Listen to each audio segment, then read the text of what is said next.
Herkese merhaba arkadaşlar, kanalımıza hoş geldiniz. Mert Ramazan Demir'in doktor abisi gündem oldu.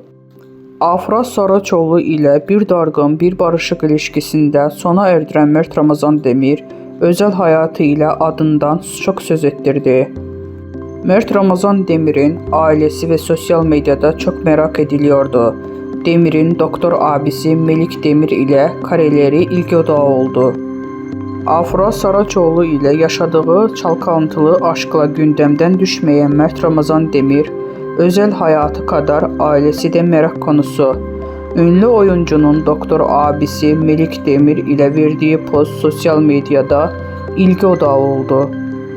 Son olarak Yalı Çapkını dizisinden rol alan Mert Ramazan Demir, kendisi gibi oyuncu olan Afra Saraçoğlu ile yaşadığı inişikli çıkışlı ilişkileriyle sık sık gündeme geliyordu.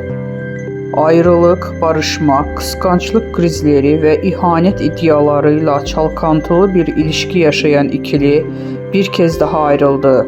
Son dönemde en çok konuşulan çiftlerden olan ünlü oyuncuların dizileri, birlikte ilişkileri de bitti. Mert Ramazan Demir'in Melik Demir dışında 3 erkek kardeşi daha bulunuyor.